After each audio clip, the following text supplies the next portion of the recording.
Good evening. We're going to be rising and citing the pledge. Mr. Vergarelli will lead us in the pledge. Thank you. To the flag of the United States of America and to the republic for which it stands, one nation, under God, indivisible, with liberty and justice for all. Everybody keep standing for your members, please.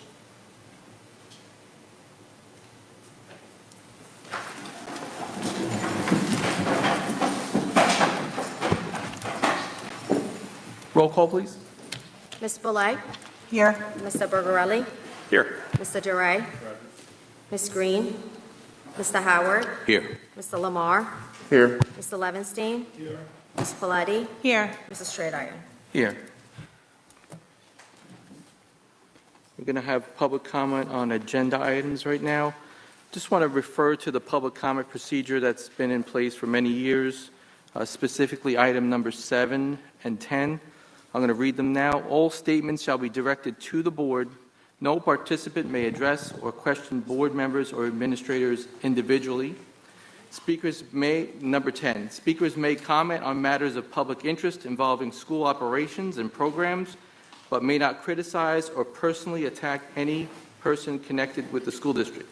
Issues concerning specific employees, either by name or by identifying reference, will not be tolerated, and any violation will result in the speaker being asked to sit down. Every speaker gets 5 minutes on the clock, and we have agenda items. No one's signed up to speak on agenda items. Would anybody like to speak on agenda items? Okay. We will move to non-agenda items. First on the list is parent-teacher organizations, PTC group. How do I turn this on? Oh, it's on. Okay. Good evening, Dr. Campbell Manning and the Board of Education members. My name is Lauren Barker, and I'm here not only as the president of the Fostertown PTC, but as a spokesperson for the other parent-teacher organizations throughout our district. Last month, we were sent a letter explaining some of our frustrations regarding the security fees we must accrue in order to have events at our school. As you are aware, our mission as parent-teacher organizations is to help our schools achieve greatness in learning and in fun. We work tirelessly for months to host events that promote learning, fun, and a sense of community that our students may not otherwise experience. In addition, many of our groups help raise funds for major expenditures in our schools, such as playgrounds, furniture, faculty staff gifts, graduation gifts for our students, senior scholarships, and many free events for our students and their families. In the past, we have been required to have security to ensure the safety of our students and our families, and while we appreciate their presence, the fee that we now are required to pay, which was in the past paid by the Board of Education, has become a huge financial burden on our groups. While you have graciously approved 2 free events at the K-5 buildings and 4 free events at the K-8 buildings, we all have many more events than just those. And with the extra events, we are now faced with the astronomical security bill. Most of our events are 2 hours, with a half an hour before and a half an hour after to make sure everything is in place. We are now being charged $65 an hour per security guard, and most events require at least 2 guards, which means we now must come up with an extra $390 per event. We are also made aware back in August that outside agencies use our school buildings and are not required to have security or pay these fees. Here lies our frustrations, as we have events that are usually at low cost or free to all of our students who are able to attend without the burden of financial stress. Why can outside agencies use our buildings and not get charged, yet we do? What if we can't pay these fees because we simply do not have the funds to do so? Will we be told we can no longer hold events? Will we be sent to collections? We are reaching out in hopes that you can consider creating a policy that recognizes the value and the importance of our groups by not requiring us to pay these high security fees. Unfortunately, if we must continue to pay these fees, we'll not be able to sustain these events that we have traditionally offered our students in the past that they look forward to. We want to thank you for your consideration and attention to this matter. As a group of events, we want nothing more than to continue being a bridge between our schools and our families and to show them that we appreciate them and that they are a part of our wonderful district. We hope this matter can be resolved expeditiously as we have events that take months in advance to plan, and we have many more wonderful events coming that we, again, hope to have as true successes. We thank you for your time. We hope to hear from you all soon, and we hope that you can reach out to us and answer some of our questions. Thank you.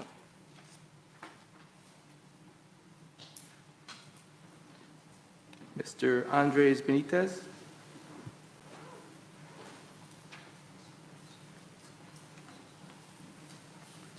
Hello, hello.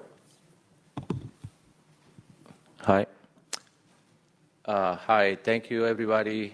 I don't want to bother anybody here, but I live in Newberg 22 years, and I'm very frustrated about sports activities in Newberg because I heard board education long time ago, money for different things. That's in the Newberg City, and I love faces here, very friendly with the people, political people here, and I'm very disappointed with this part because before COVID, I coaching soccer and the program 21 Century for only one season.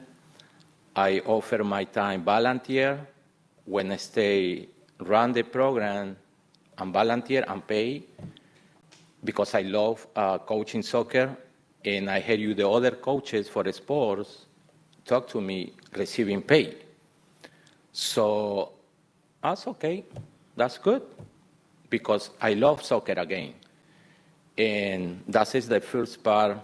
I start sharing time with the board education.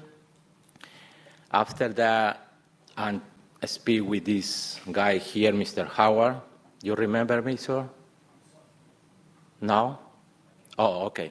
I'm sorry, but I am coaching too in the Newberg Armory Saturday programs, kindergarten, so kids 5 years old to 14 years old.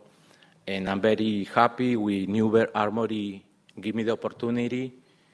And again, I learning with the kids, no skills, values. The kids very appreciated, come with me. I'm from Peru, I'm Spanish, I'm not American. So I growing with values. I not growing with money. I not growing with big house, with infrastructure in the school. So the kids all the time very expression, body expression, come, give me head. So it's big values. So past the years, and anyway, that's why I asked him this guy, Howard, I speak with him and give you my phone number and my email about the JV varsity soccer levels, very bad. So that's the reason I want to speak with him because him is part of the board and good opportunity for increase soccer in the area, not for my kids, for the kid community. So I never receiving any phone call, any email. So that's now. Last year, my son graduation, senior year, and desire play soccer. And my daughter this year, senior year too. And all, maybe 2 or 3 kids every single year desire play soccer. Why? Because the coach situation. I don't understand how's the qualification for the coaches. I'm very frustrated with this part because I have a Newberg, good talents, boys and girls. And soccer is very expensive, $3,000, $4,000 for clubs, and the kids, good talents, but not receiving any support here. So I don't understand why everybody fight for raises for superintendents, teacher, everybody, but not in the real. No drugs, no alcohol. You know, improve kids in the sports, you can't find nothing. That is my time here. And the other one is the mission over there is to inspire students to become tomorrow leaders beyond academic field. Who is in charge? The teachers, the superintendent, the principal. What is the reason better? Thank you.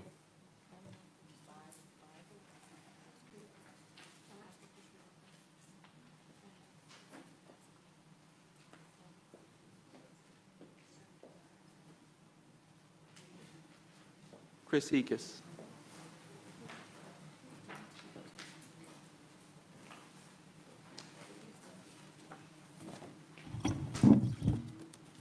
Thank you, and good evening. My name is Christopher Ekus.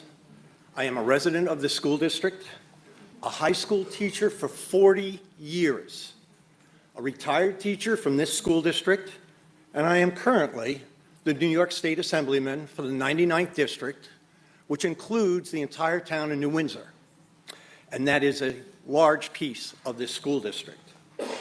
I'm amazed at the fact that the 5 other school superintendents in my assembly district were ecstatic to meet with me and to talk with me and discuss the educational concerns for them, their school districts, their students. And yet the Newburgh and Large City School District has determined that the best way to communicate with me is through these board meetings and by throwing barbs at your state elected official. On September 26, 2023, at a Newburgh and Large City District Board meeting, the superintendent made comments on an adamant and passionate speech I gave on Tuesday, September 12th, to this body. I have the entire transcript of this speech with me now. Without notice or the courtesy of notifying my office, the derogatory statements were made behind my back, and certainly without me being here.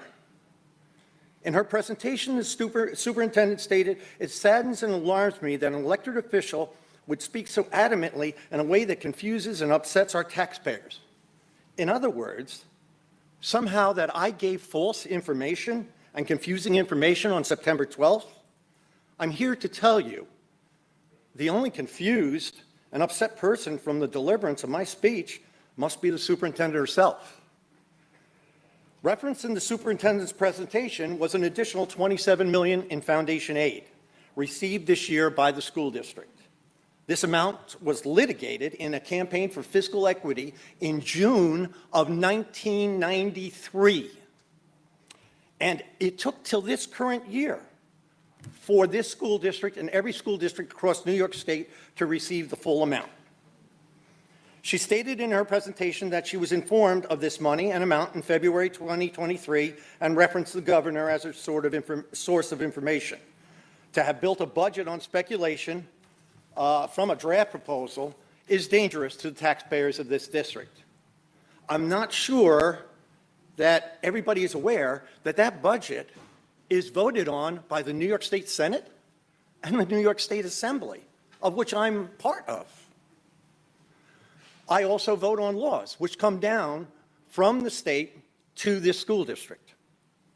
In the superintendent's presentation, she states that the district received slightly less than $27 million that was originally estimated.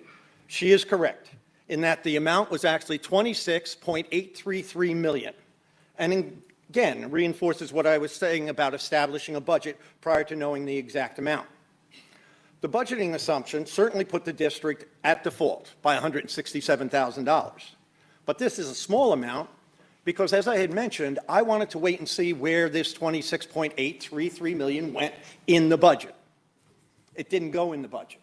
It went on top of the budget because the budget for this school district went from $30,493,799 to it went from $304,950,017 to $335 million. The numbers are staggering, sorry. $443,816. That's an increase of $30 million, $30.5 million approximately, or an increase of 9.9996%. And again, let's remember, that was without contracts for teachers, TAs, or per diem substitutes. And this was all allocated through the foundation aid. Further, the superintendent stated that the school meals program I referenced in bulk comes from the federal government.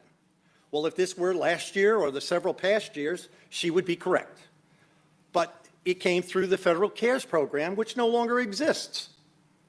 And I don't know if you're aware, but if we did not vote in $136 million to this program for free breakfast and lunch for every student in this school district at least, they wouldn't have it. It wouldn't be available to them. So that's what we did. We added $136 million additional dollars to close that gap and make sure that every child in New York State, and including here in Newburgh, every child receives free breakfast and lunch. It kind of is a slap in the face to think that we weren't recognized for doing that after all this time. Lastly, the term misappropriated was solely used in the superintendent's presentation. Mr. It never Reekus, could you- occurs or is implied in Mr. my Reekus? speech. Could you finish up? Move on to okay. Thank you. Thank you, and I appreciate you. That's all right. You know, I love you. I don't break the rules. All right.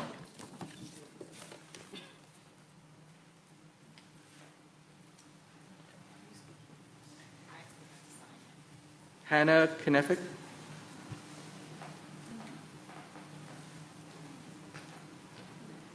Good evening. My name is Hannah, and I have a question more so for you guys.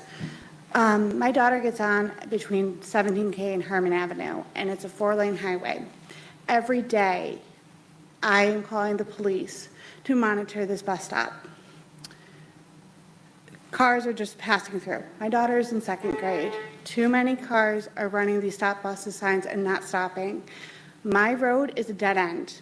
I don't understand why our bus transportation is not taking these roads and taking the bus and putting it at the dead end street as a cul-de-sac. It's a big turnaround. It could fit. We need to look at this as a problem for this road specifically. When a police officer tells me that he doesn't even want to pull over people on 17K because it's too dangerous and he's pulling people over in Target Plaza, what thinks that a bus should stop on 17K and have kids get off and run up the street? Thank you.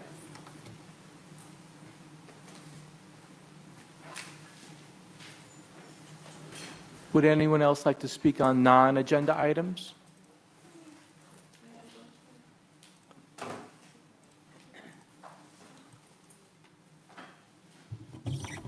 Hi, good evening. My name is Gabrielle Burton Hill, lifelong resident, mother and grandmother of scholars in the Newburgh and Large City School District.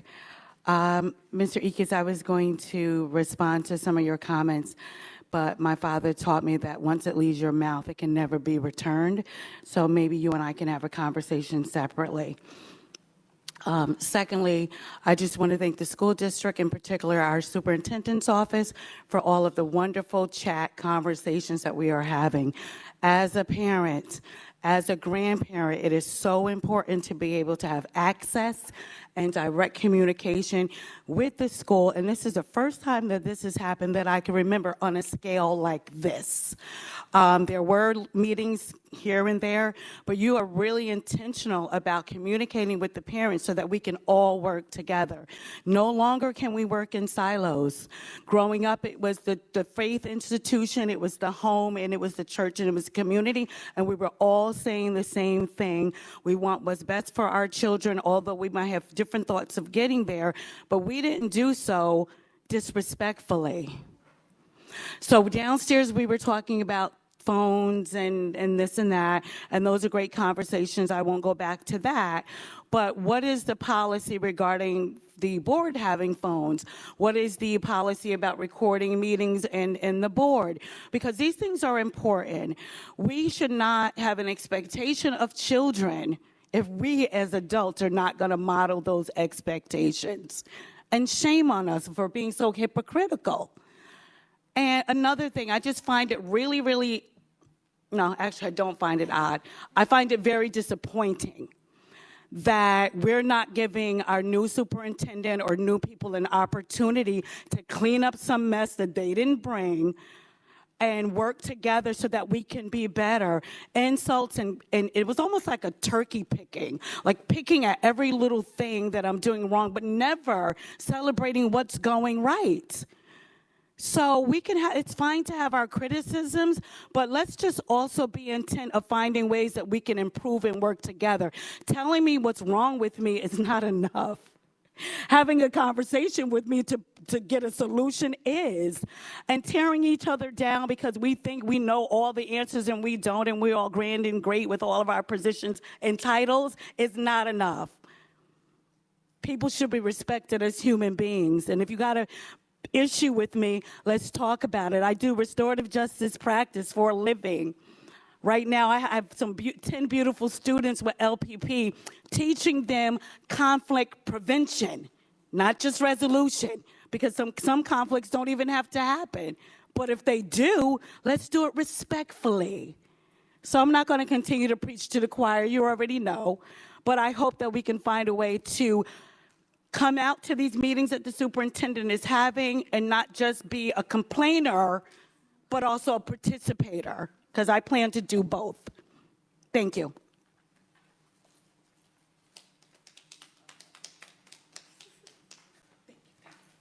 Would anyone else like to speak on non-agenda items?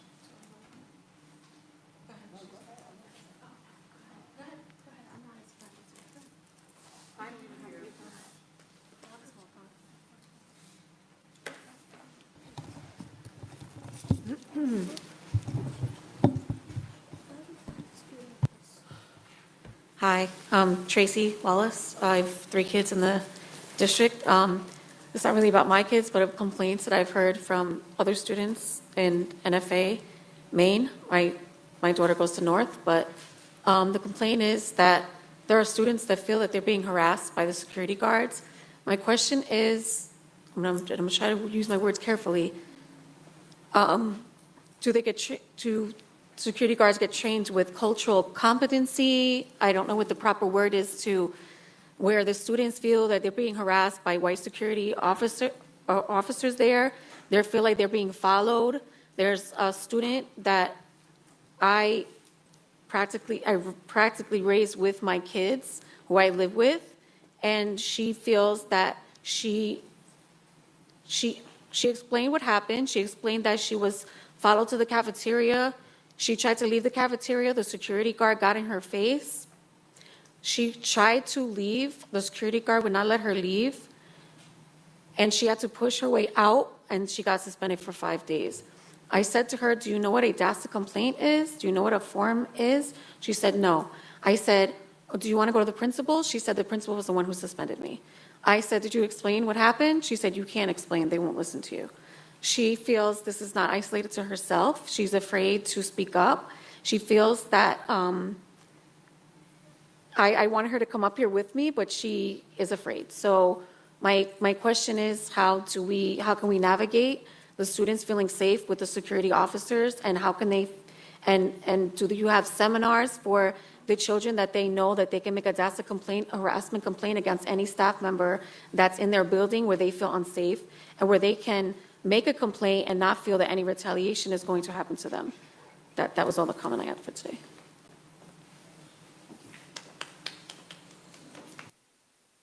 Would anyone else like to speak on non-agenda items?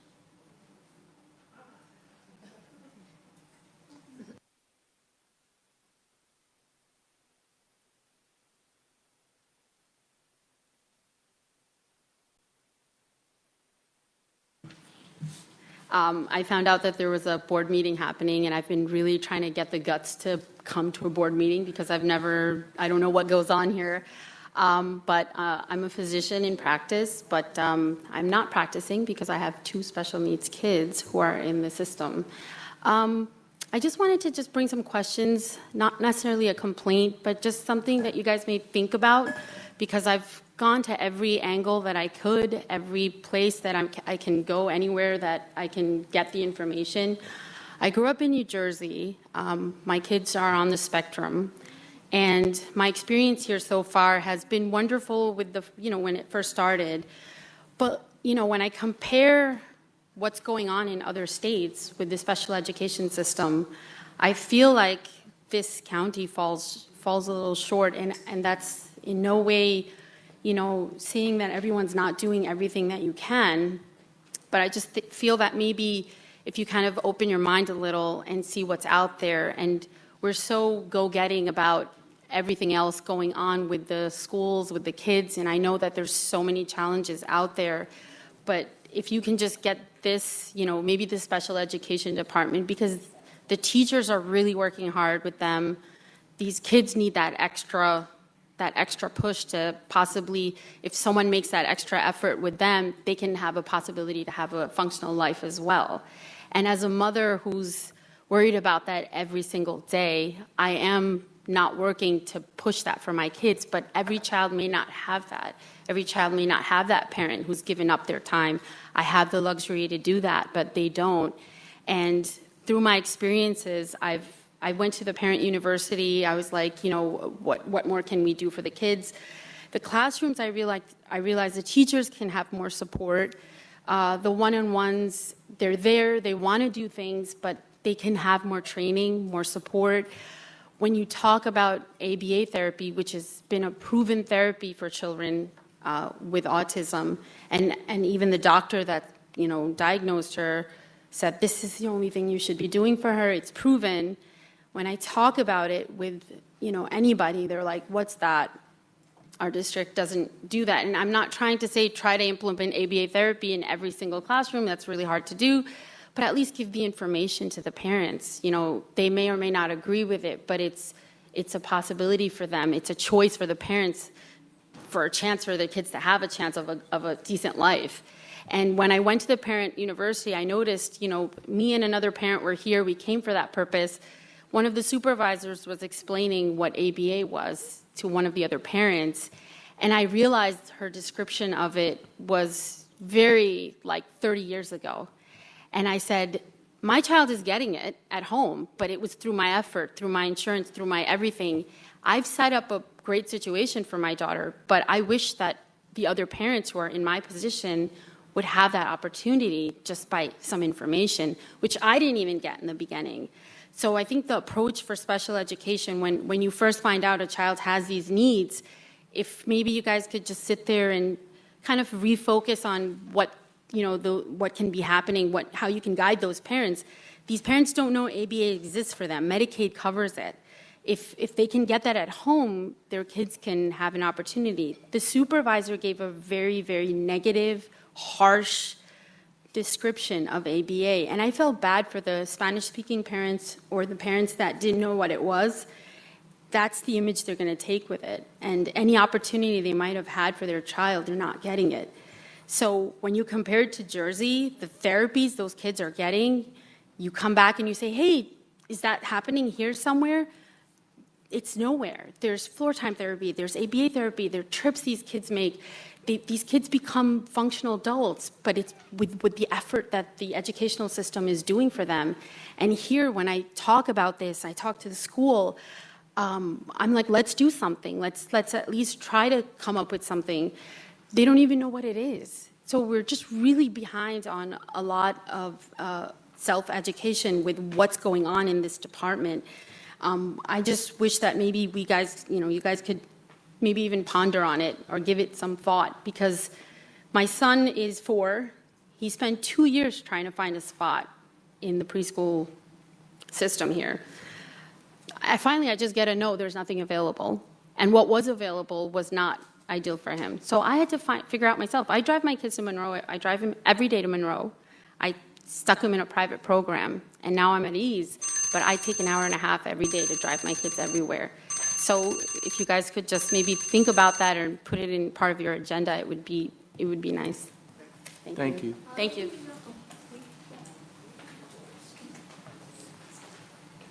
Would anybody else like to speak on non-agenda items?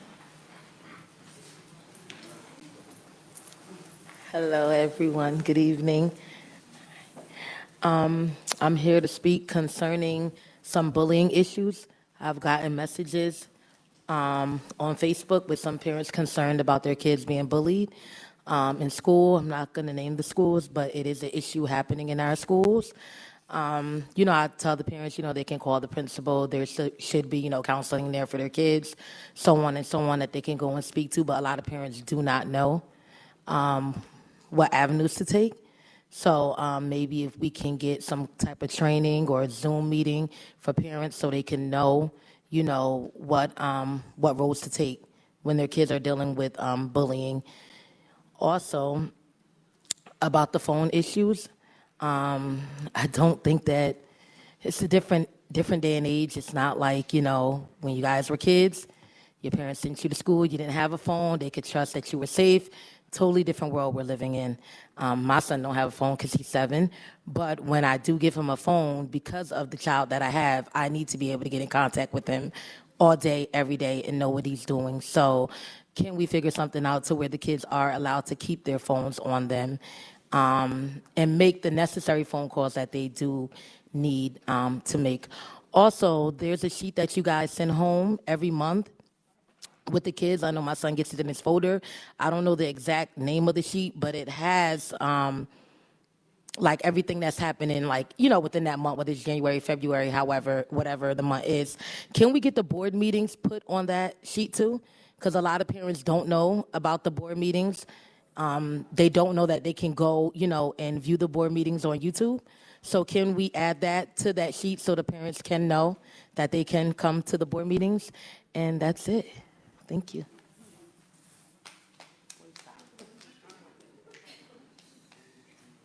Would anyone else like to speak on non-agenda items? All right.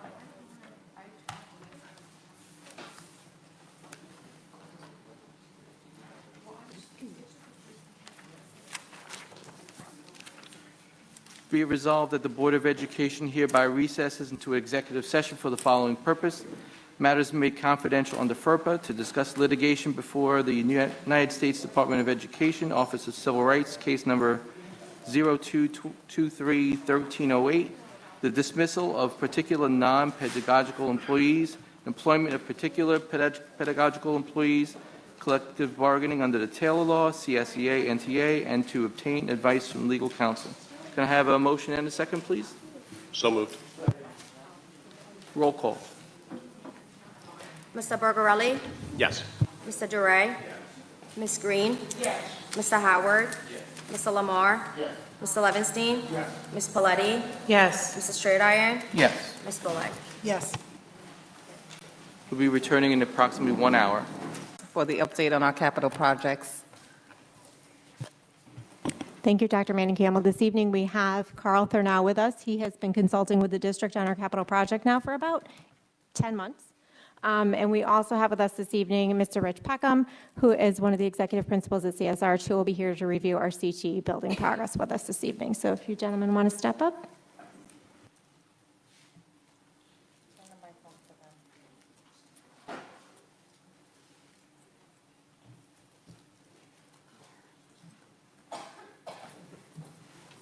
Thank you. Okay, excuse me. Thank you for the invitation to speak tonight. We're going to provide an update on the capital project. As Ms. Roaring said, the district invited me to come and work with you about 10 months ago in February or so, and we've made some substantial progress since then.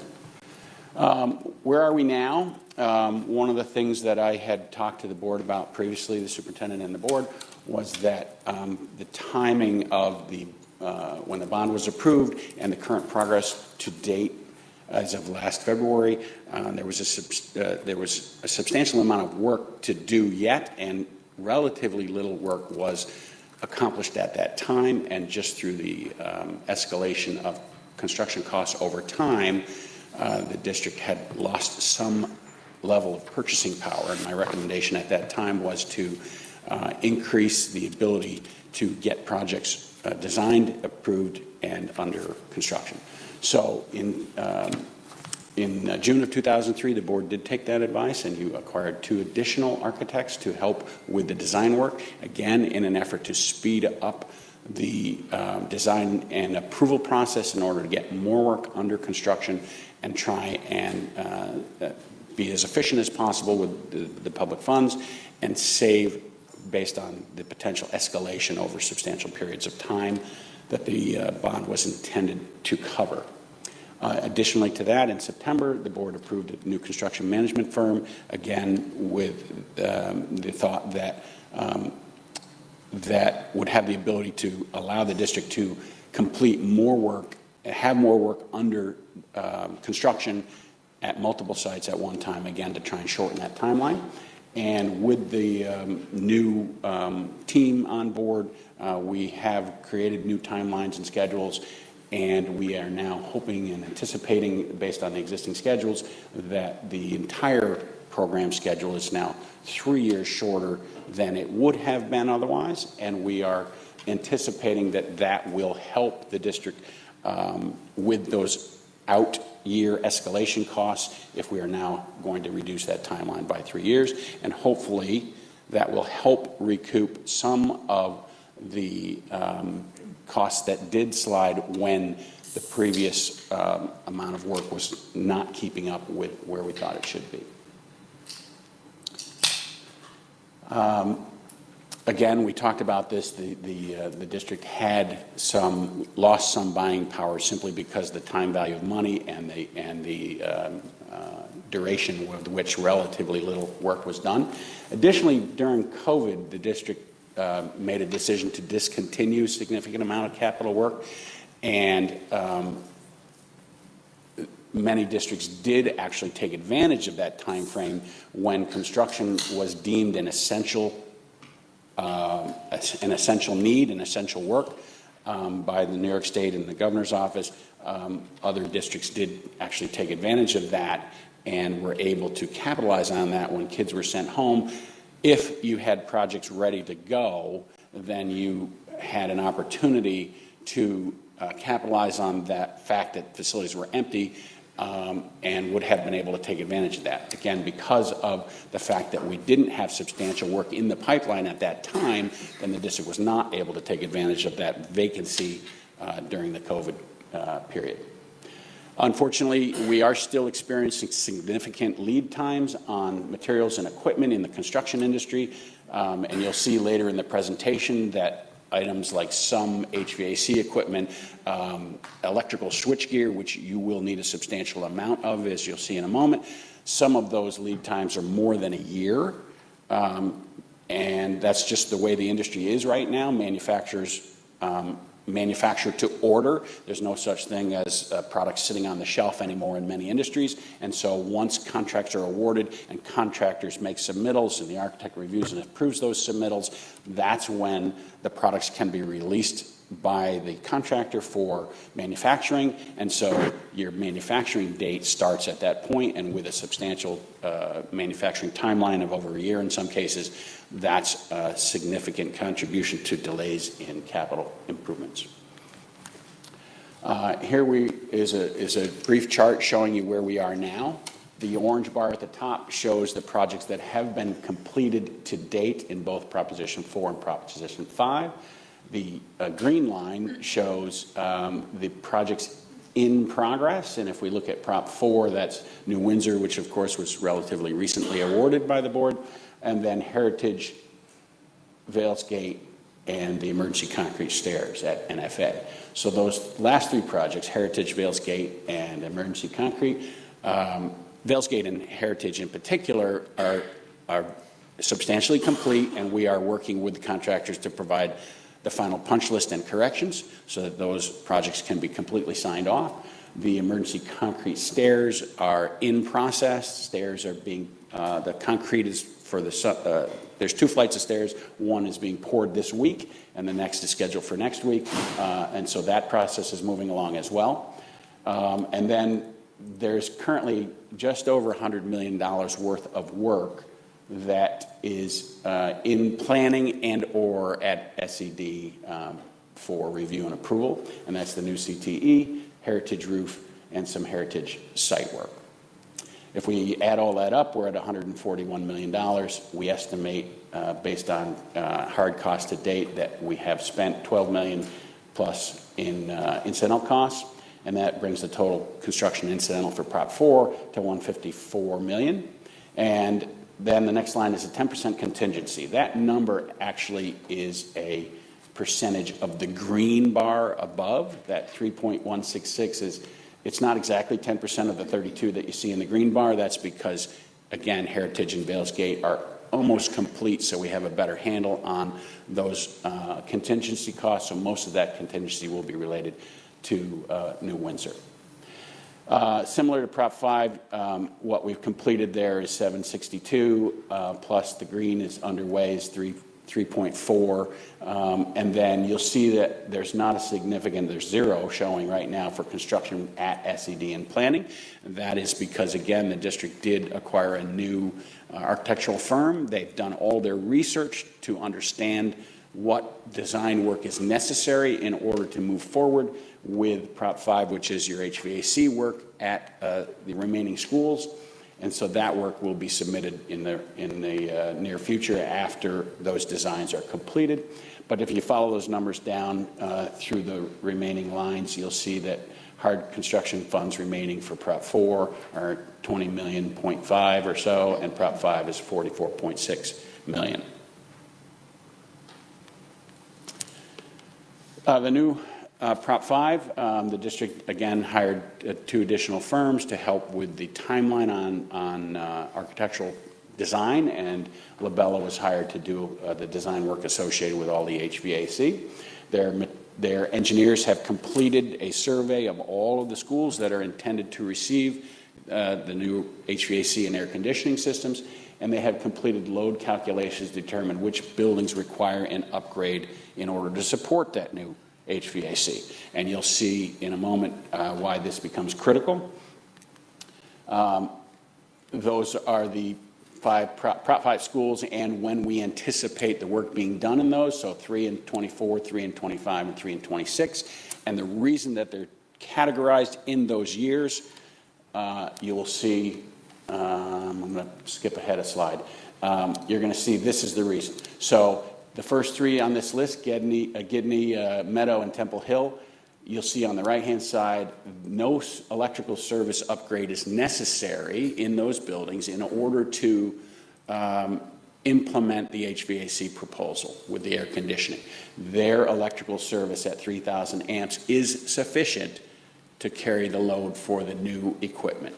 So that means that those 3 schools can be the first to go in the summer of 2024.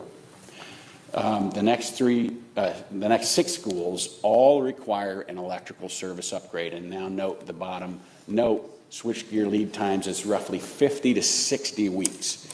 And in addition to that, Central Hudson will be required to provide new transformers to provide the power to support the new switchgear and the new equipment.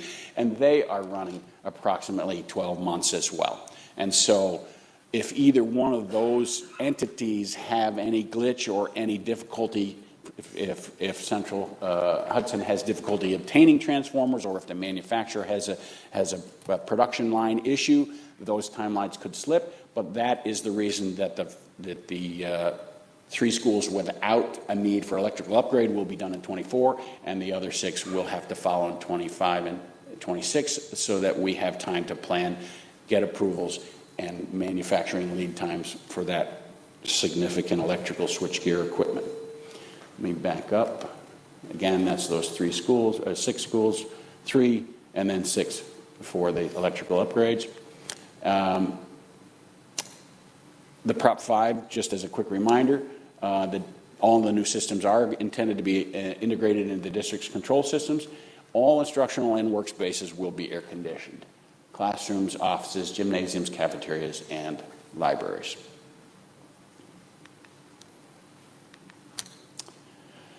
The estimated cost, now that the engineers have completed their review of the electrical upgrades necessary, we see that we have projected hard costs of $53 million and change. And if you remember from an earlier slide, there is estimated $44 million, 0.6 remaining. So unfortunately, based on the escalation to date through COVID with manufacturing delays and so forth, we are currently projecting a shortfall of approximately $8.7 million in order to be able to complete Prop 5.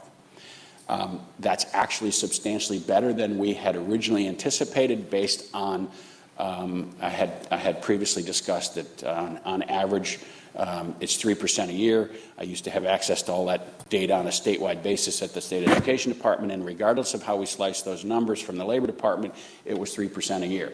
So the fact that we are saving 3 years by shortening the construction timeline should substantially offset, but we are still left with approximately 8.7. That will simply require the district to make some decisions as we move forward through the projects in the out years to determine exactly how you want to manage that. And we may be able to make improvements in that depending on how construction bids and so forth ultimately come. And of course, there's always the possibility that that could become a little bit worse if escalation increases and supply chains get longer and so forth. But that's where we are right now. Proposition 4 also includes some building condition survey work, the CTE building. I'll have Mr. Rich Peckham come up and talk about CTE in a moment.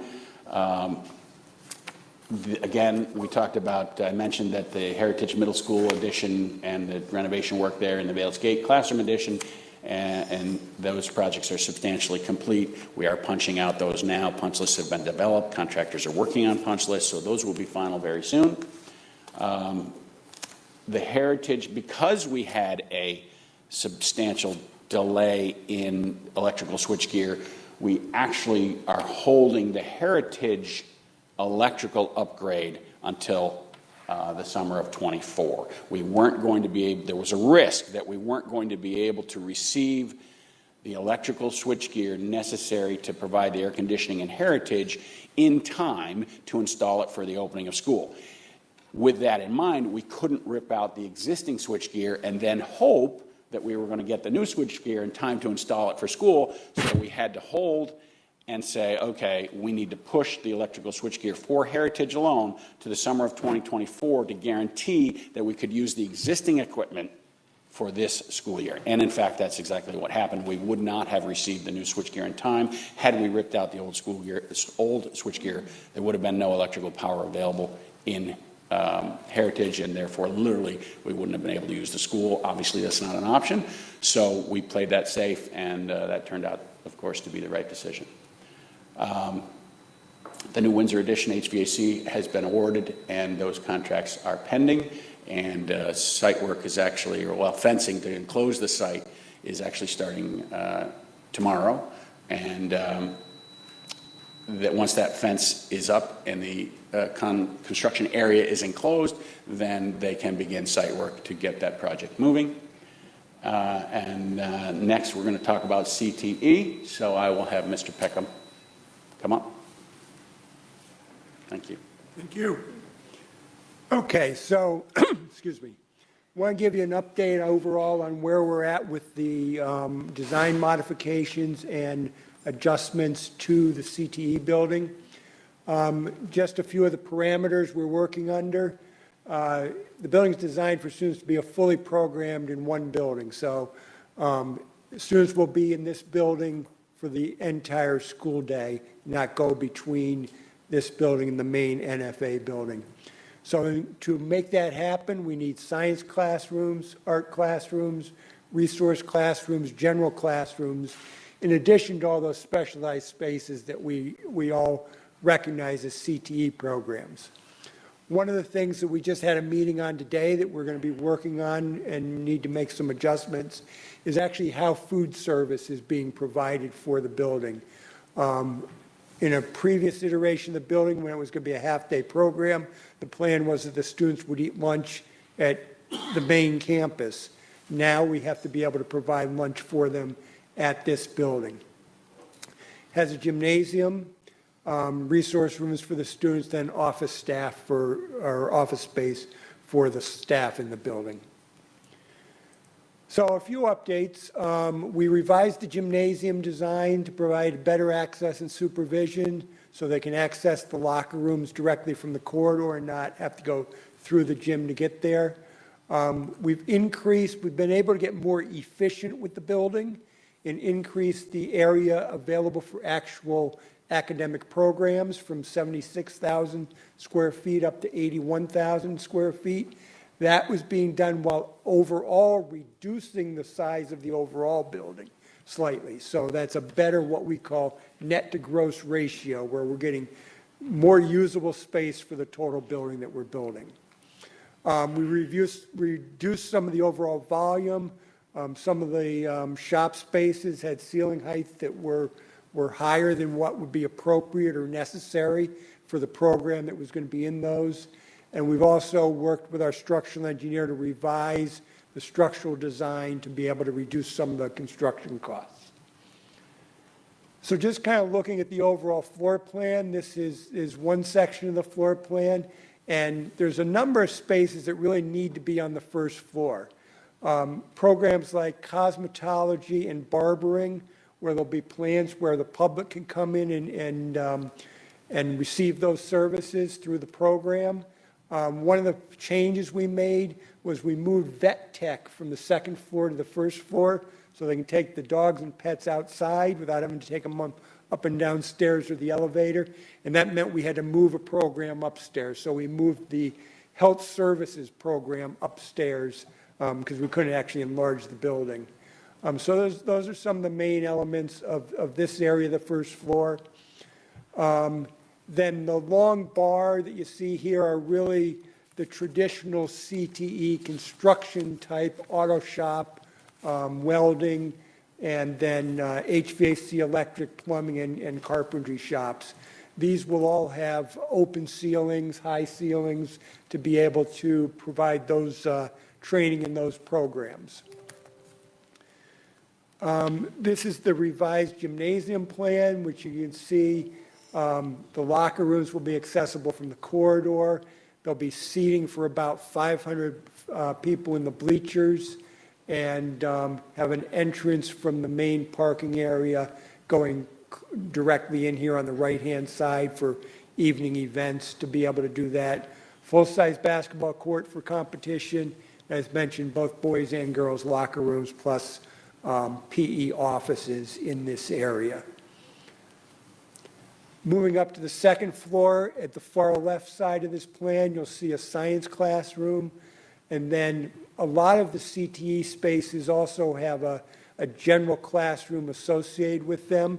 So you'll see here the nursing program with a classroom adjacent to it for some of the academic side of the nursing program versus the clinical side that will be in the overall lab.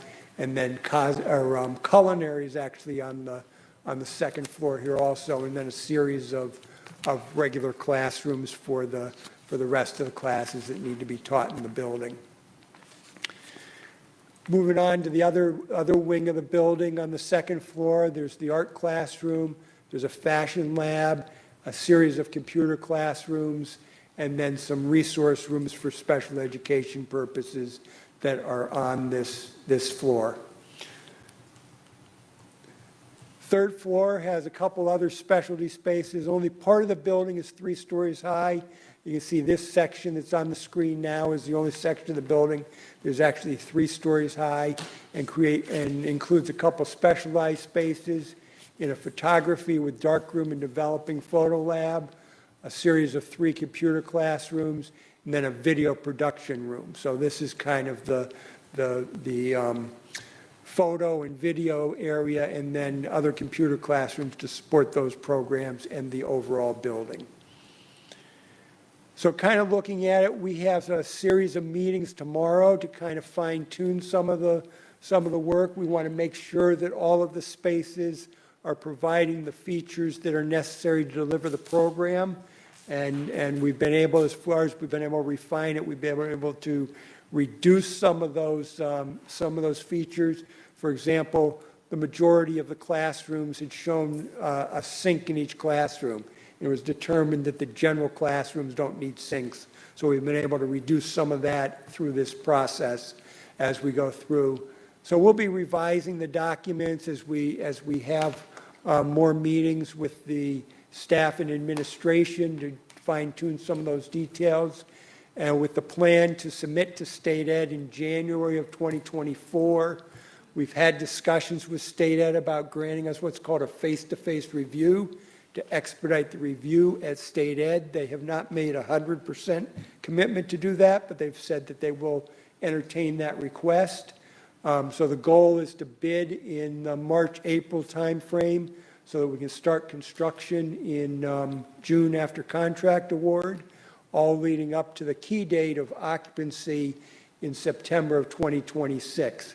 The goal is really to get the construction done really by like the end of June, to give the school district the month of July and August of '26 to move in all the equipment, make sure all the systems are working, and be ready to instruct students in the building.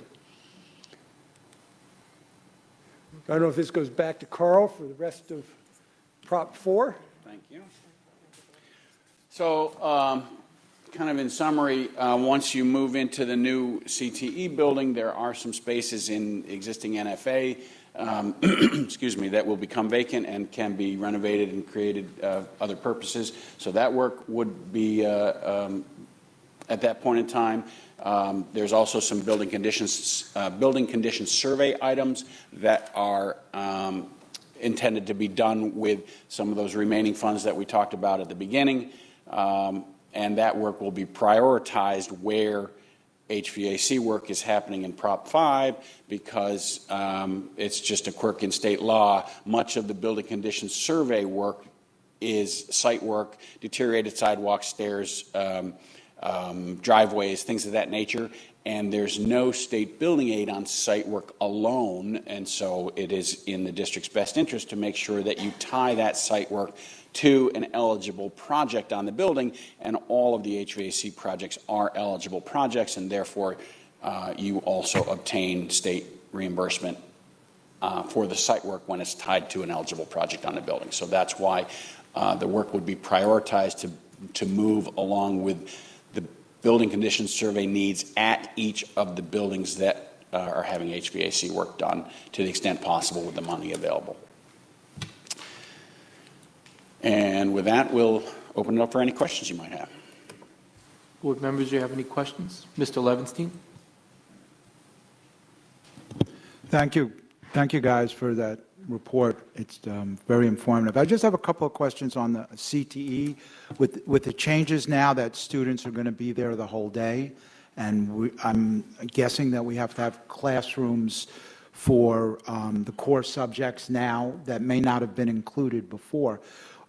Is there any percentage of space that we're losing from a vocation class that now is regular classes because the students will stay there all day? So is there two things? Is there a certain percentage that might have been lost to that? And are there any programs that are going to be hard to do in the new building when you have to do the full day of students there? Excuse me. My understanding is that the programming for the building, when the building was originally anticipated, my understanding is that it was going to be a partial day. But during the development, I understand that did change to a full day. So the original designs did incorporate the things that were needed. I think that the current architect is looking at how to make those spaces more efficient, but I don't believe that you've lost vocational spaces in the current design compared to what was originally anticipated. Ms. Lamar? I don't know if this is for you or for the superintendent's office. Since West is now at NFA, I know we're talking about out to 2026 here, but when it says West for the HVAC, are we talking about the Midtown building? What are we talking about? Oh, West. Oh, never.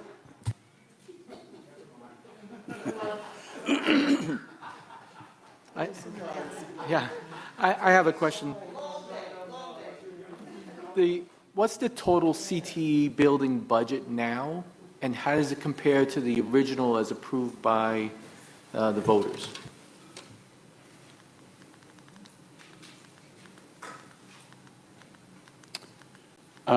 We don't have that broken out in this slide. Currently, it's $103 million for those projects. My understanding is the brick and mortar of the CTE is in the high 70s area. Kimberly? So the original budget in the prop, I believe, was in the $70 million range or so, but the estimate that the board approved last spring has that number in the mid-90s, like $95 million right now. So as we're going through some redesign, there of course will be a update to that estimate performed by our CM, and we'll see if we can realize some savings through the adjustments that Mr. Peckham articulated. That's kind of the number that I thought it would be. So by waiting a longer period of time, we're putting almost $20 million more into that space that has to come off of something else, most likely. That's correct. You have a fixed voter authorization. Okay. And this is a finance question. When will the taxpayers feel the impact to their taxes as part of the capital bond? When does that kick in? That information was shared with the Facilities Committee last year by our fiscal advisors, so we can certainly invite them back to update the board. Thank you. See, I think, Mr. Thurnow, you made mention of this in terms of the costs. So yes, originally we intended for the building to be $70 million, but due to COVID and inflation, that's the reason for some of the costs and why it has increased. So I think that we need to make sure that we make that clear, that we didn't just waste $20 million, but because of the times we are in and inflation and construction costs, that's part of why it has impacted the numbers.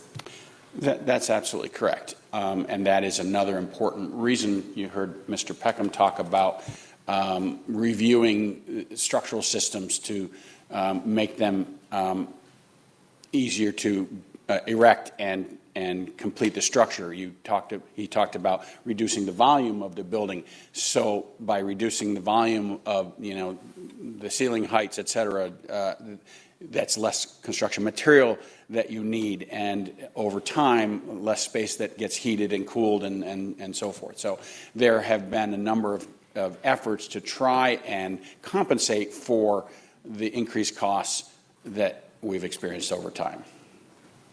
I also want to, if you could make mention of, because we're utilizing more instructional spaces, what the return on that investment will be versus when the building was thought of before in terms of space utilization. What happens now that because we're using it as more instructional spaces, is there a cost savings to the district? There is, and again, Rich talked about the net to gross and how by making, excuse me, by making the overall footprint of the building smaller while at the same time increasing the instructional space, more of the building is dedicated to education, actual teaching and learning, and less of the building is dedicated to circulation spaces and things of that nature. And so by doing that, you also are being as efficient and maximizing your state reimbursement. So more of the state reimbursement and more of your project costs are going into education than into support spaces while still being able to accomplish the same mission. So yes, that's absolutely correct. Thank you. Has there been a staffing analysis done for, now that we have a pretty solid floor plan for this building, has there been a staffing analysis done, and when can the board and the public kind of get an idea what the budget impact or the staffing impact would be? Like, do we need more staff to clean the building, maintain the building, secure the building, and teach?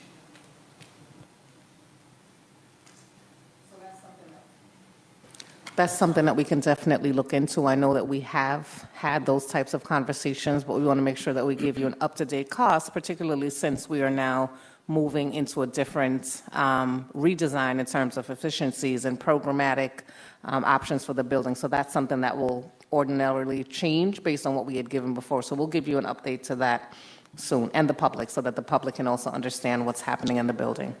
Thank you. Any other questions from the board members? Thank you very much. Very thorough proposal. Thank you. Appreciate it.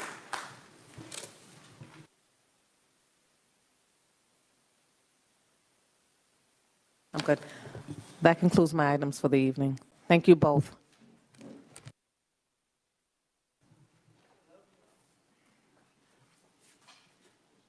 We have The clerk of the board, items 6.1 to 6.4.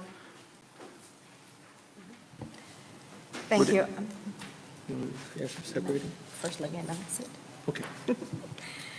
Thank you. I have the approval of minutes from October 6, 2023 special meeting, October 7, 2023 special meeting, October 10, 2023 regular meeting, and October 11, 2023 special meeting. I'm going to separate these items into separate votes. 6.1, can I have a motion and a second? Any questions? Roll call. Oh, I'm sorry, Ms. Bullock. I just wanted to mention to the public that I was not present at that meeting, so I will have to abstain from that vote. Okay. Roll call. Ms. Boulay? Abstain. Mr. Bergerelli? Yes. Mr. Duray? Ms. Green? Mr. Howard? Yes. Mr. Lamar? Abstain. Mr. Levinstein? Yes. Ms. Paletti? Yes. Mrs. Straight-Iron? Abstain. Item 6.2, I have a motion and a second.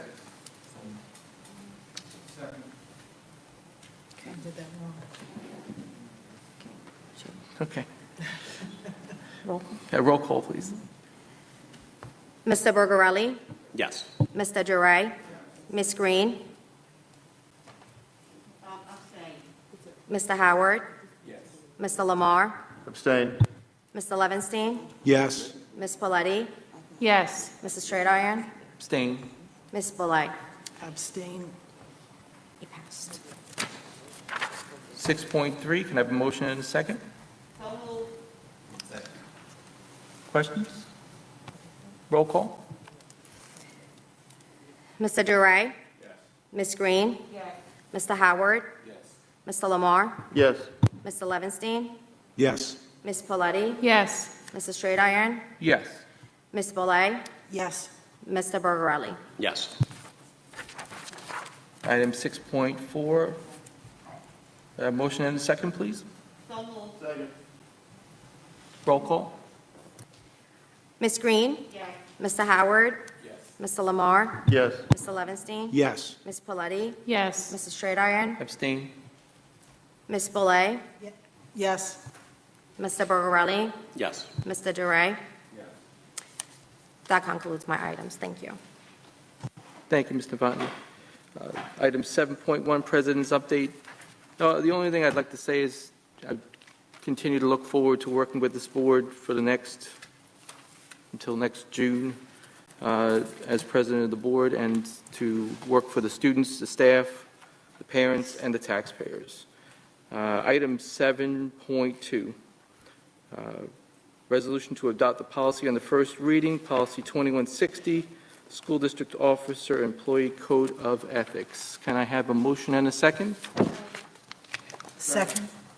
Any questions on this item? Mr. Levinstein. So I'd like to make a motion to amend this item.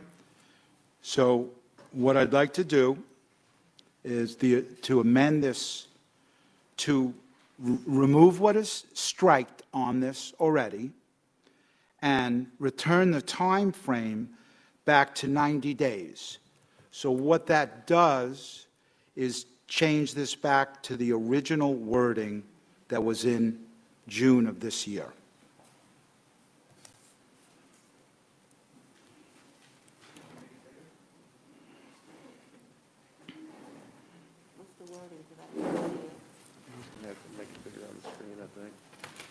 I'm just changing it to June. That's all I ask.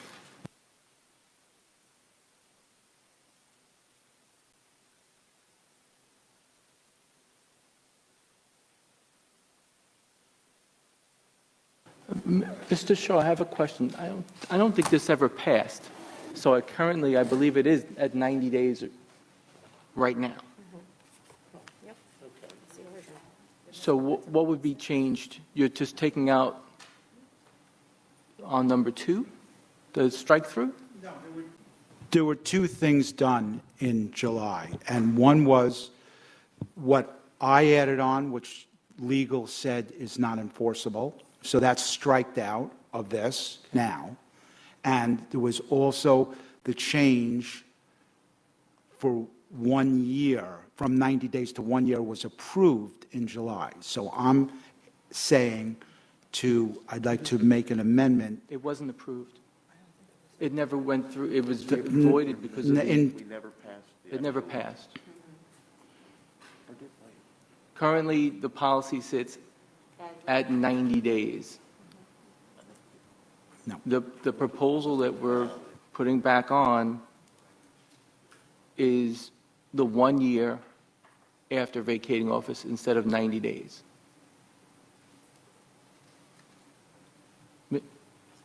Does that make sense to you?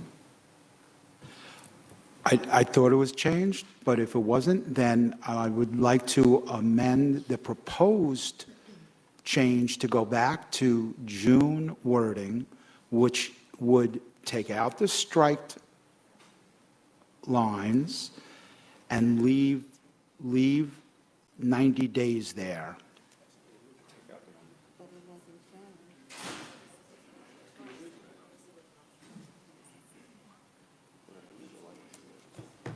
What's currently in the policy book with respect to those paragraphs?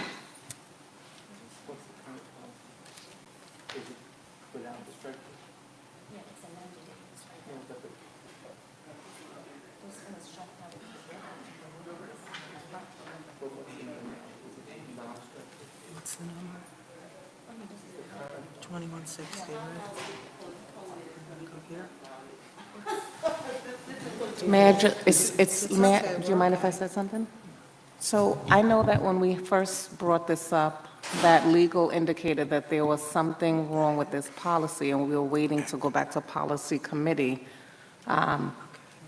for this to be looked at. So I'm kind of shocked to see it back up here again, and we haven't had a policy committee. So I think that's why there's a little bit of confusion. This is the same thing that was voted on 2 meetings ago. That was a 4-4 vote without a, I think we Mr. didn't Shaw's- change anything. Oh, I think Mr. Shaw is trying to speak. Mr. Shaw. Hold on. We're just Here we studying go. what's on the books. Here we go. Okay, so 90 days is on the books right now, and the process, you have to go up a little more. Let's see. No currently seated board member may be considered for employment in the district in any position. They've resigned from the board. Tended to ensure that a current board member may not exercise undue influence over the process. So that's there now? Right, it is. Okay. So it looks like the current policy, it just says 90 days. The Right. number 2, it just says, no currently seated board member may serve as a consultant for the district for at least 90 days after vacating office. That's it. Okay, so instead of, and paragraph 2 is already striked out, you're saying. Okay, so I would like to leave this policy as is and not vote on it, and leave it as 90 days, as it is existing now. So you can vote no on this change. Okay. Okay. Mr. Howard. Is that like to entertain a motion to table this so that we can all get clarity on this and understand what we're doing? Motion to table made. Second. Roll call to table.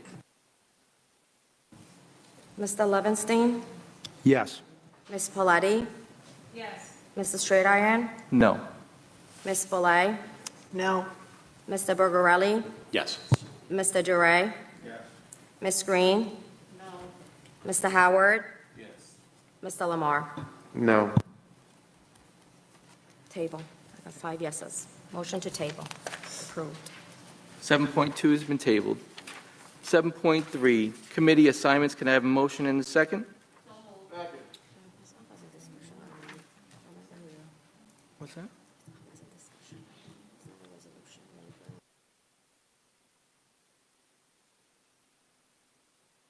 This is a voting item.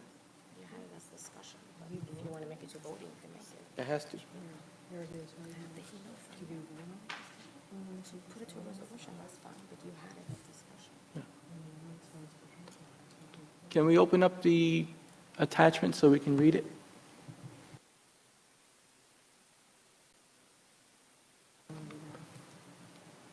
So this proposal incorporates the presentation to the board from the committee as a whole structure.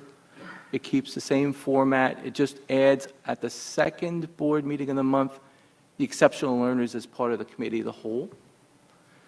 The traditional monthly meetings are the same as proposed. We have the personnel, audit and finance policy, and library. The committee assignments are as presented.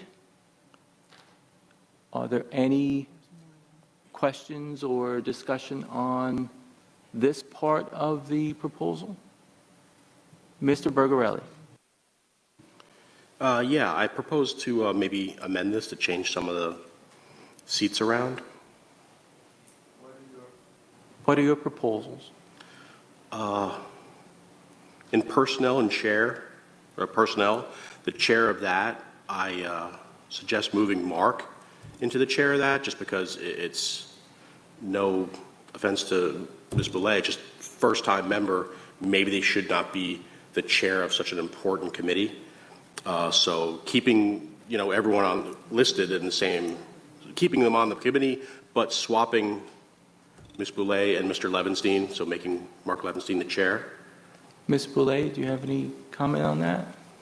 To switch you from chair to member?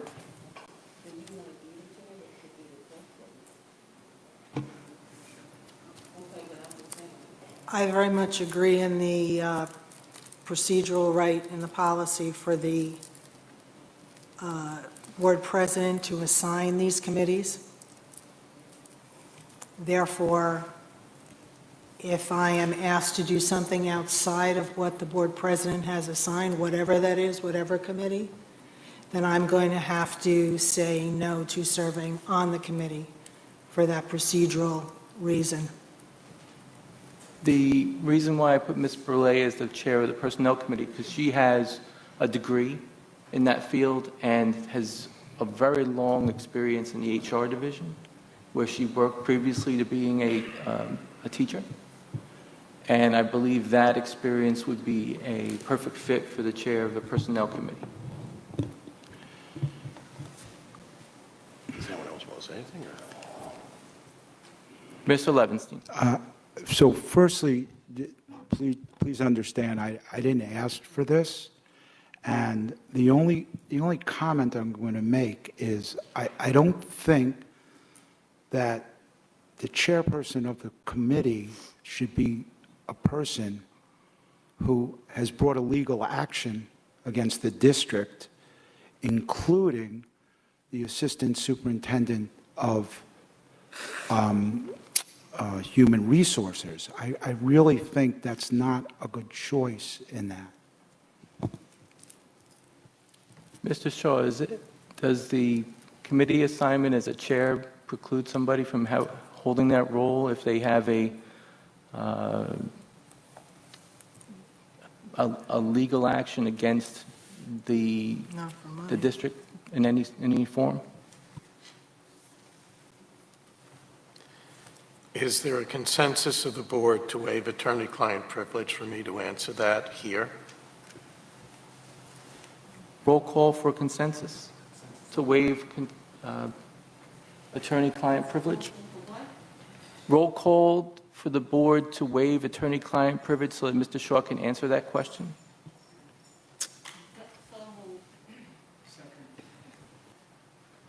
This is an executive conversation.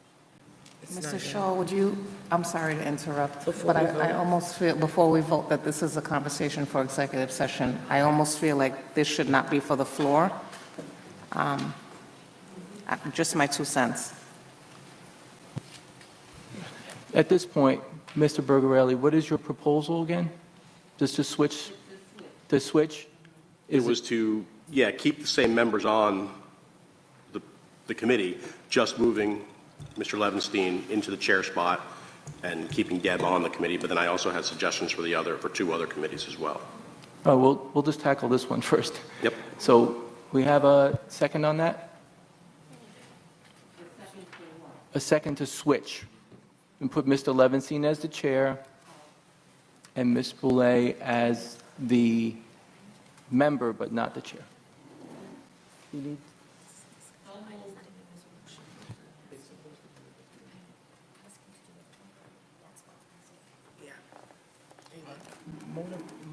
Mona put this on as a discussion item for some reason.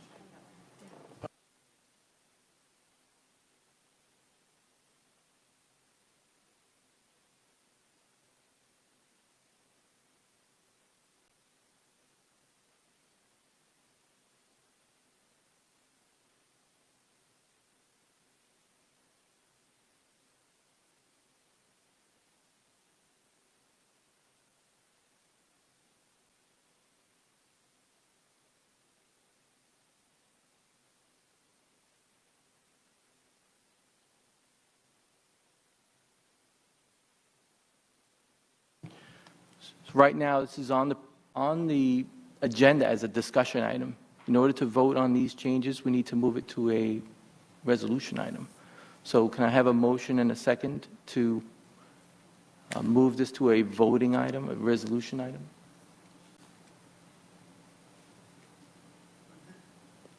No, it's just going to be discussion.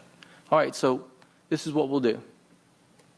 We'll go through the discussion of what changes you want, and at the next meeting, we can put those, we can try to make those changes and then put it on as a voting item. Okay? So, Mr. Bergarelli, do you have the other changes that you would like to make? Yes, thank you. The other changes are looking at audit and finance and policy to swap Mr. Howard and Mr. Levenstein. In speaking to Mr. Howard before and speaking to you about finance, Mr. Howard preferred not to be on finance. It wasn't his favorite topic anyway. So, and Mark had done it before, so to swap them out too.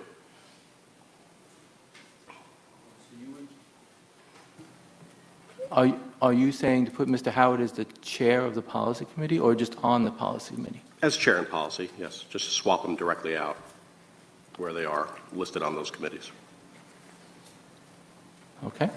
Any other proposed changes to the committee assignments? Yeah, please follow up with an email on those, but we'll, okay. And let's go to the second page, if we can, regarding the community participants. These are submitted by Latinos Unidos, the Administrators Union, and can you just scroll down a little bit more? We have the CSEA. These are the three community and union organizations that submitted names for the committees. Any questions on those? Mr. Howard? Yes, is this two separate motions with the committee assignments, and then the second part, the public on committees? There's no motion right now because it's just a discussion item. So it's just discussion? The committee assignments are going to be one big vote. So this whole is going to be one vote after discussion at the next meeting? Because these are what they volunteered for. Okay, so I have a question. Okay. So when you first brought this up, Darren, we spoke to this, and we wanted to know what that model looks like. What does it mean adding community members to the committees? Are they going to be voting members? Are they going to be able to ask questions? Is this going to create a situation where it's going to extend the amount of time that committee meetings are being held at? And what does that structure look like? And you said, when I asked you before, you said, we'll figure that out. Have we figured it out yet? They will not be voting members. They will be able to ask questions if they want to ask questions, and they should submit those questions in writing ahead of time to make it easier for the chair to run the meeting. And it depends on on the input. If they're going to have a seat at the table, which is what they've been asking for a long time, and most of these people here are very familiar with the inner workings of whatever committee that they are going to be on, like personnel. That person deals with personnel items. So I believe the questions that they ask will be very pertinent to finding solutions for whatever topic is going to be discussed. It's just going to be adding a few people to the table. Right now, we have a large group of people that attend the, say, the policy meeting. We have people that want to ask questions, or if they want to provide input and say, hey, this may work a little bit better. I think it's going to be a positive for the district, and if we have to make changes that go along the way, that's what we'll do.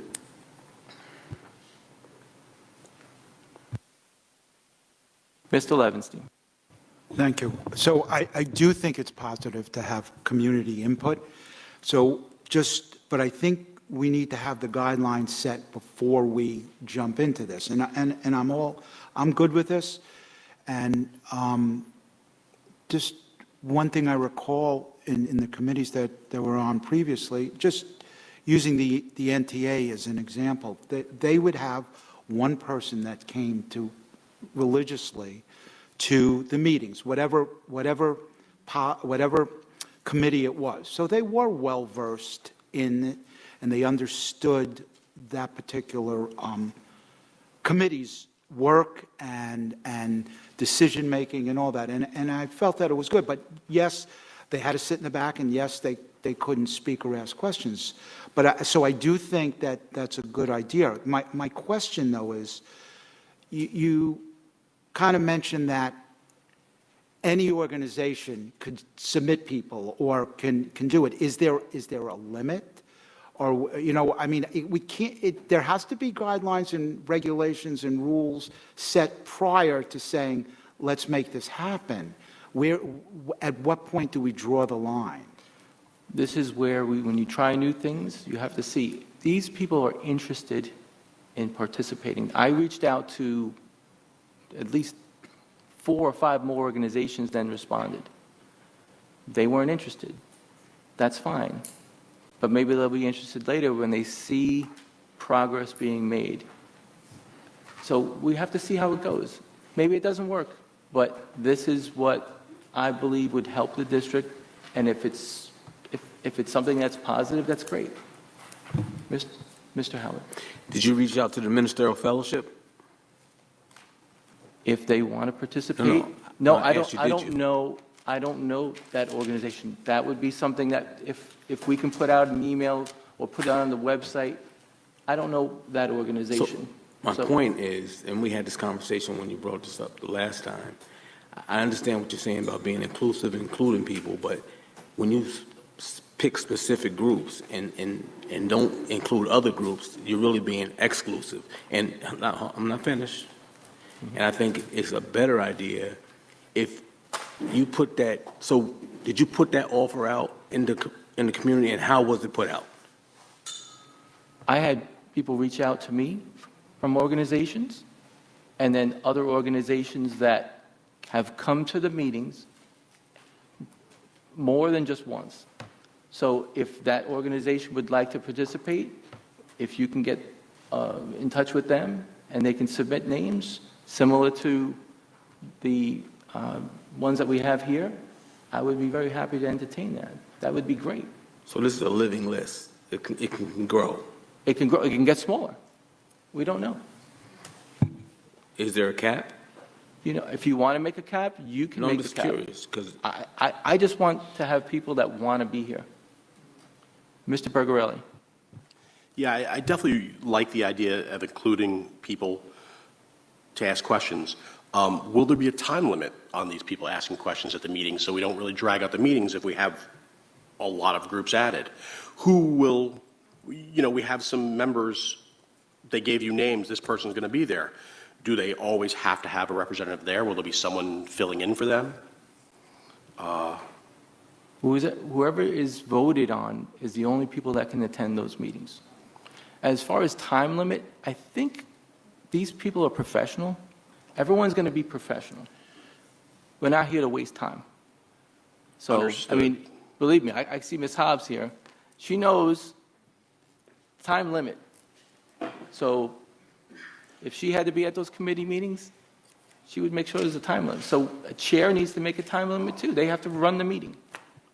So if we're opening us to anybody who wants to come, and we're going to have a time limit, a professional, what just precludes these people from just coming to regular board meetings and asking these questions instead of being at these committee meetings? Well, some of these committee meetings are committee of the whole. So they'll be here listening, and if they have a question, they'll come up to the microphone and they'll submit their question, and hopefully we'll have a good discussion about it. We want ideas. We want solutions. So let's try it. Thank you. So, Mr. Howard, would you like this to be a separate resolution to? Just curious, is this broken, was this a resolution of two resolutions, or is it one whole complete resolution?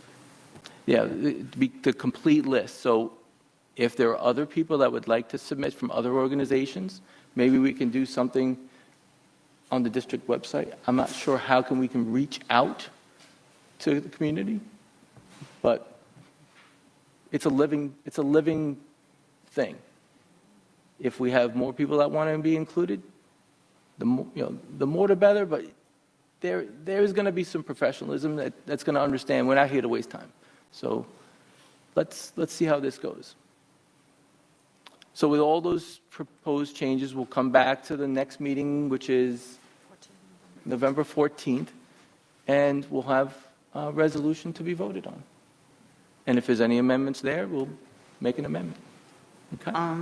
Ms. Green. Mr. Howard, you will reach out to that organization and speak to them so that when we have our next meeting, it can be included?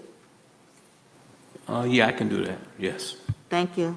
Thank you, Mr. Howard.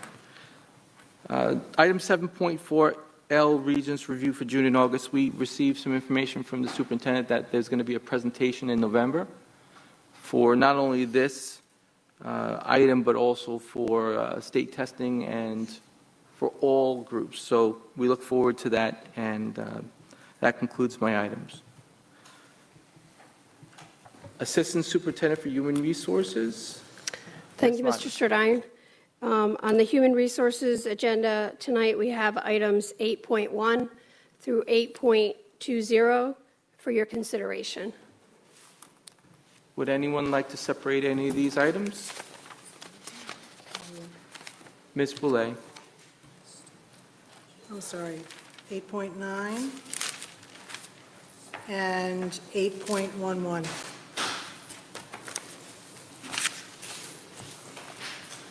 We have 8.9, 8.11. I'm going to separate 8.16 and 8.15.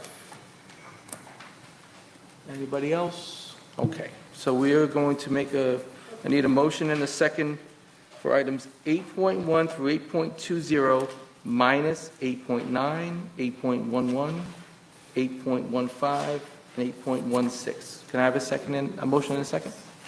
Second. Any questions on these items? Roll call.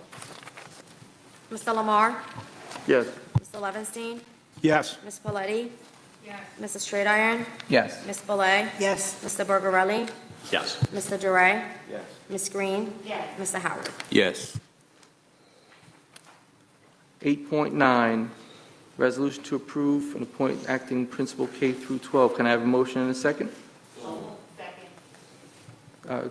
Discussion on this item? Roll call. Mr. Levinstein? Yes. Ms. Paletti? Yes. Mrs. Stridiron? No. Ms. Boulay? No. Mr. Bergarelli? Yes. Mr. Duray? Ms. Green? No. Mr. Howard? Yes. Mr. Lamar? No.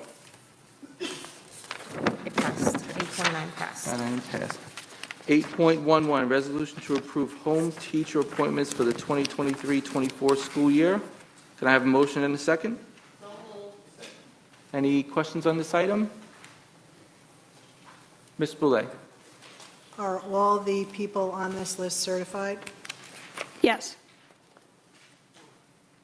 I checked each one of them myself Thank today, and they all hold current certification.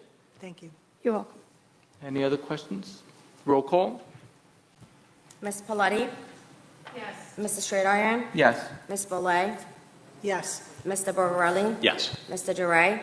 Ms. Green? Yes. Mr. Howard? Yes. Mr. Lamar? Yes. Mr. Levinstein? Yeah. Item 8.15, resolution to create a risk management position. Can I have a motion and a second? So moved. Any questions on this item? Can we have an idea of what the position would cost? It just doesn't have a cost here. Did we put, The salary, was there any Is there a information? salary range for this position? a minimum of 110, topping out at 140. And what does this position exactly do? What's their job functions? I thought we put something in the weekly this week. We do have something in the admin content. Right, the job description, I believe you have the job description? Yes. Well, for the public, what does a risk Oh. management position entail? Kimberly, can you do that, please? Risk management position provides oversight to the district's various insurances, whether it's workers' comp, unemployment, property and liability, in an effort to look at cost savings and cost containment. As we noted, that is our second largest cost driver in the district budget every year. So that is something that we're looking at very closely. Thank you. Thank you. Any questions? Motion, roll call, please. Mr. Howard? Yes. Mr. Lamar? Yes. Mr. Levinstein? Yes. Ms. Paletti? Yes. Mr. Straight Iron? Yes. Ms. Boulay? Yes. Mr. Burgarelli? Yes. Mr. Duray? Ms. Green? Item 8.16, resolution to approve SMOA with CSEA, District's External Compliance Officer. Can I have a motion and a second? Second. Any questions on this item? I have just two questions. As far as the job functions, it says unreasonable number of attendants. What would be considered, is there a definition of what unreasonable amount of attendance as far as absences? And Ms. Peterson. So when the district worked with Dr. Jager last year, an unreasonable amount of attendance changes means anything outside of what would be considered normal for certification of attendance. So if I have an absence note, if I have 5 absence notes and there's 10 changes to attendance, that is considered unreasonable. So he will be looking at that. And when they do the random audit, how many students are going to be audited? Is there a set number? Last year, when we worked with Dr. Jager, he randomly selected students across activities and athletics, and he provided 10 students with us to do that. So 10 students over the entire school year? No, 10 per season. Because this is monthly, we will make sure that he is picking across seasons, across sports, actually, let me stop, I'm sorry. Dr. Jager chose 10 students, and I think that we would be around the same amount. Thank you. The only question I have, which it's not really a question, is uncomfortableness with this position is it's called an external compliance officer, and I do think we need an external compliance officer, not someone, it may be great and everything's going to be good with the attendance, but to monitor ourselves with attendance after what we went through in 2019, I don't think really meets the external compliance officer role. So I'm not comfortable with this. So any other questions? Okay, roll call. Mr. Straight Iron? No. Ms. Boulay? Yes. Mr. Burgarelli? Yes. Mr. Duray? Yes. Ms. Green? Yes. Mr. Howard? Yes. Mr. Lamar? No. Mr. Levinstein? Yes. Ms. Paletti? Yes. That concludes my items. Thank you. Thank you, Ms. Lymer. Assistant Superintendent of Finance, Ms. Roaring. The Finance Division presents items 9.1 to 9.10 this evening. Would any board member like to separate out any of these items? Ms. Boulay. 9.3. I'd like to separate out 9.2. So any other separations? Let's have a motion and a second for items 9.1 through 9.10 minus 9.2 and 9.3. Any questions on those items? Roll call. Mr. Duray? Ms. Green? Mr. Howard? Mr. Lamar? Mr. Levinstein? Yes. Ms. Paletti? Yes. Mr. Straight-Iron? Yes. Ms. Boley? Yes. Mr. Bergerelli? Yes. Item 9.2, resolution to authorize funding of a liability reserve. Can I have a motion and a second? Any questions on this item? The only question I have is where in the budget is the funding of the liability reserve coming from? Is there a specific spot in the budget where we're moving that money from? I think we provided that response when that question was posed on Monday, and so I think the answer is there. I do not have it in front of me. I did not expect to have that same response in front of me when we already we provided you with the accurate response. Well, so that the public can know where the funding source is coming from.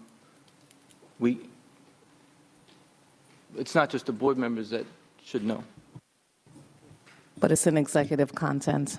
And I would hope that if the public does have a question, that they come to the board meetings because we provided you with the response. So I'm hoping that if anyone asks, that you're able to clearly articulate to them that it's coming from a place in the budget because we responded to you.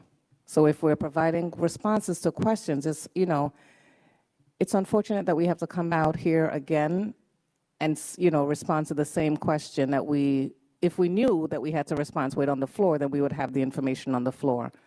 So moving forward, if that's something that you want done on the floor, please let us know. We'll save our information for the floor. You asked us to ask our questions in advance so that you would be prepared. And this is a major move of money, and it would be important for the public to know where that large sum of money is coming from in a budget that was approved last May. So I just think it's very important. All right. Any other questions on this item? Roll call, please. Mr. Howard? Yes. Mr. Lamar?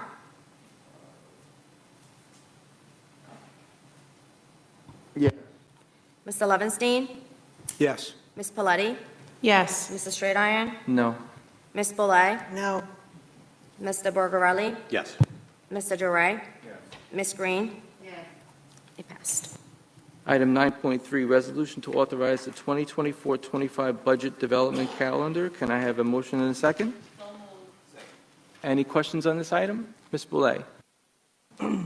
I've not gone through a budget process, so my question is, on this timetable, April 9th would be the timing of the superintendent presenting the budget, and then the very next meeting, we have to vote on the budget. Is there any way to extend that space of time? We have mandatory dates set by SED, and we have to act on our budget and provide filings. So the latest meeting we could adopt in April is in fact what's represented here on the calendar. Also, we are looking to have our state aid numbers, which are often not acted on before at least April 1st. So we really are working within that window.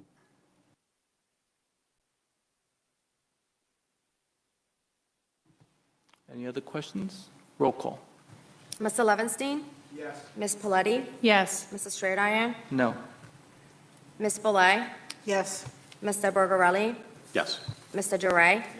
Ms. Green? Yes. Mr. Howard? Yes. Mr. Lamar? Thank you. That concludes my items. Thank you, Ms. Roaring. Assistant Superintendent, CIO, DPO, Ms. Peterson. I have items 10.1 to 10.4 on the agenda for consent this evening. Would any board member like to separate out any of these items? I'd like to separate out 10.3, please.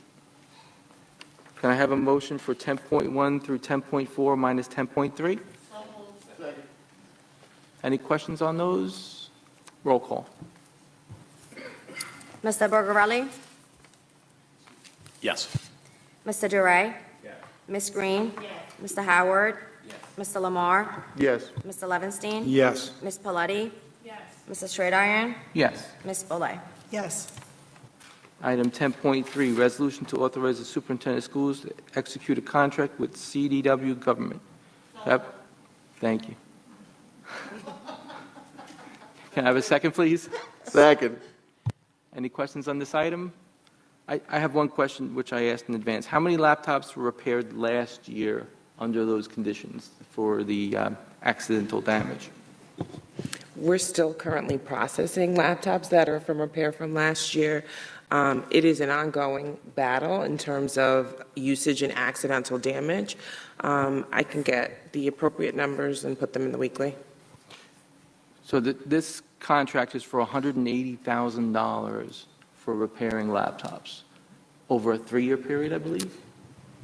Yes, over a 3-year period. So if we were to spend $60,000 a year on just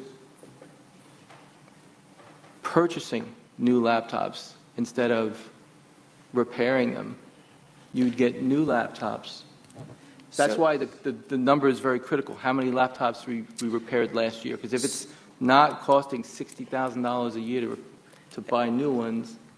It is costing us way more than $60,000 in parts alone, I can assure you that, because just our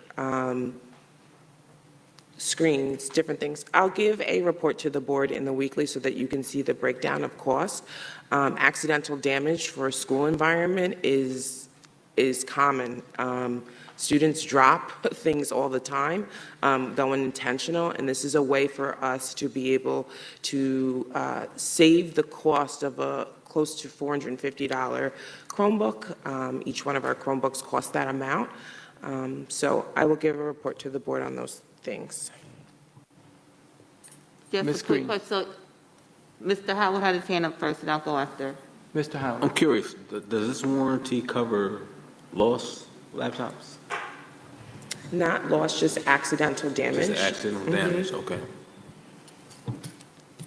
And Over a 3-year period. So that's also something that will be in the report, is a 3-year period of accidental loss and damage.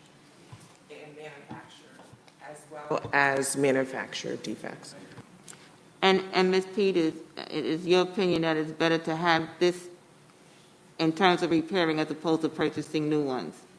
Yes. Okay, thank you. Roll call, please. Ms. Paletti? Yes. Mr. Straight Iron? No. Ms. Boley? Yes. Mr. Bergarelli? Yes. Mr. Duray? Ms. Green? Mr. Howard? Yes. Mr. Lamar? Yes. Mr. Levinstein? Yes. Thank you. That concludes my item.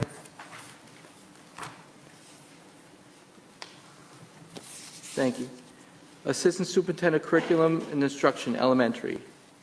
Thank you, Mr. President. Elementary Curriculum and Instruction presents items 11.1 through 11.3 as consent agenda for your consideration. Would anybody like to separate any of these items? Roll call, motion and second, please. Questions? Roll call. Mr. Straight Iron? Yes. Ms. Boley? Yes. Mr. Bergarelli? Yes. Mr. Duray? Ms. Green? Mr. Howard? Yes. Mr. Lamar? Yes. Mr. Levinstein? Yes. Ms. Paletti? Yes. Thank you. That concludes my items. Thank you, Ms. Moriarty. Assistant Superintendent Curriculum and Instruction, Secondary, Dr. Farrell. Thank you, Mr. President. I have items 12.1 and 12.2 for your consideration. Would anyone like to separate these items? Roll call. Motion and second, please. So moved. Second. Don't be taking my point. Roll call, please. Yes. Ms. Boley? Yes. Mr. Bergarelli? Yes. Mr. Duray? Ms. Green? Mr. Howard? Mr. Lamar? Yes. Mr. Levinstein? Yes. Ms. Paletti? Yes. Mr. Straight-Iron? Yes. Mr. President, I'd like permission to add an item, 12.3. Please state what the item is. This is a resolution to approve a secondary field trip, whereas the Board of Education encourages participation in extracurricular activities. Be it resolved that the Board of Education approves the participation in the field trip on the dates indicated or at such other dates that are approved by the superintendent of schools or designee. This is for the NFA Main Dance Ensemble Club, 24 students, 2 teachers, 8 parents, to attend a field trip to Walt Disney World in Orlando, Florida, June 18th, 2024 through July 2nd, 2024, to participate in Disney's Imagination Campus Performing Arts Series. The funding source is its Student Activities Fundraising. Can I have a motion and a second to add? So, Second. Roll call to add. Mr. Lamar? Yes. Mr. Levinstein? yes. Ms. Paletti? Yes. Mrs. Straight-Iron? Yes. Ms. Boulay? Yes. Mr. Bergarelli? Yes. Mr. Duray? Ms. Green? Mr. Howard? Yes. Any questions on this item? Roll call to approve. Oh, motion and second. Roll call to approve. Mr. Duray? Yeah. Ms. Green? Mr. Howard? Yes. Mr. Lamar? Yes. Mr. Levinstein? Yes. Ms. Paletti? Yes. Mr. Straight-Iron? Yes. Ms. Boulay? Yes. Mr. Bergarelli? Yes. Thank you, Mr. President. That concludes our items, and thank you for your indulgence for the addition of the item. Thank you, Dr. Farrell. Assistant Superintendent of Exceptional Learners, Mr. Baer. Thank you, Mr. President. Exceptional Learners has item 13.1 for your board's consideration. Can I have a motion and a second on this item? Any questions? Roll call. Ms. Green? Mr. Howard? Yes. Mr. Lamar? Yes. Mr. Levinstein? Yes. Ms. Paletti? Yes. Mr. Straight-Iron? Yes. Ms. Boulay? Yes. Mr. Bergarelli? Yes. Mr. Duray? Can I have a motion? Oh, Thank you. That Mr. concludes my Baer. items. Can I have a motion and a second to adjourn this meeting? Roll call. Mr. Levinstein? Ms. Paletti? Yes. Mrs. Straight-Iron? Yes. Ms. Boulay?